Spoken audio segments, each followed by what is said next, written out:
So I just filmed the shop talk video regarding the story behind this melted fuse box.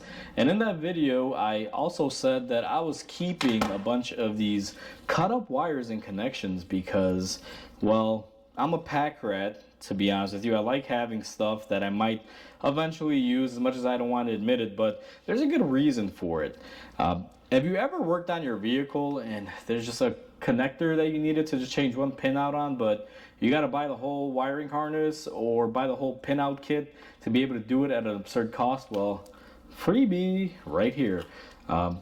If I have any older Nissans that require any of these pins, I mean, I have pins here for it. I actually have connectors here, which, I mean, these are kind of cut pretty short here, how the junkyard cut them, but I can still kind of reuse these and repin it.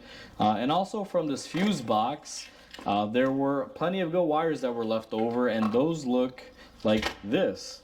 And if I get a Nissan in here that has, let's say, a broken wire, now sometimes these pins, they get green and crusty right here and they break right at the end where they would go in the connector and you can't really pigtail them. So why should I pay for a kit maybe $30, $40, $50 when I have these pinouts? And I keep various things like this. So what I'll do in this scenario, and I just kind of kept this one this way just to have it. And what I do on occasion is that if I go to a junkyard and I see a harness is all tattered up, I'll go ahead and cut connections for, you know, Toyotas, Hondas, Nissans, GM stuff, the more common connectors that I run into, and I'll have them as complete connectors if I need them in the future, or, you know, pin out kits. Instead of having to spend $50, I have a 50-cent connector that the junkyard pretty much gives away. To be honest with you, every time I go to a junkyard, I usually walk out with a bunch of them. When I get to the counter, I'll tell them, hey, I also have these little connectors. The wire harness messed up, like how much? And most of the time, they're like, we don't really care for that, just take them. But it helps you out greatly. So a tip in this video, or the quick tip of the day, is if you go to a junkyard, and let's say you own a particular car, it's always good if that harness is already trashed. Now, junkyard etiquette, guys, if you see a really good harness, you only need one thing off of it, don't just go up to it and lob it off, because someone might need that whole harness. So I try to be a little bit, as you can say, nice when it comes to that. I don't want to screw over the next guy that might need it more than I do, especially if I'm just going there to cut it up to have it. But if I find a car that's been trashed and the connections are good, I'll go and cut them off. And if you have, let's say, like an Infiniti, an earlier 2000 Infiniti like this one, you go to a junkyard, you might need these pinouts in the future. You never know. For a couple pennies or for free, depending on your junkyard policies, because at mine, they don't care. You can cut them off and take them. They will, you know, save you when you need them.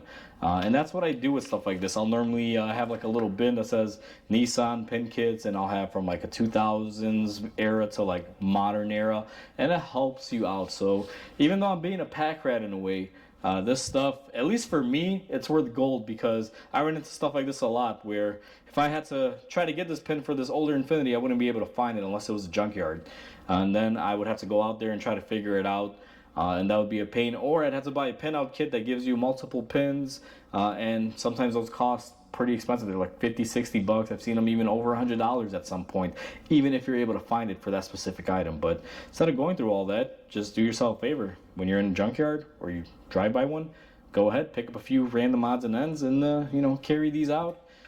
Or pay for them depending on the policy. Like I said, my junkyard, I know I made it seem like I steal them, but I'm not, because I actually show it to them and they're like, we don't care, take them. Because they're going to wind up just crushing the car and all gets melted anyway.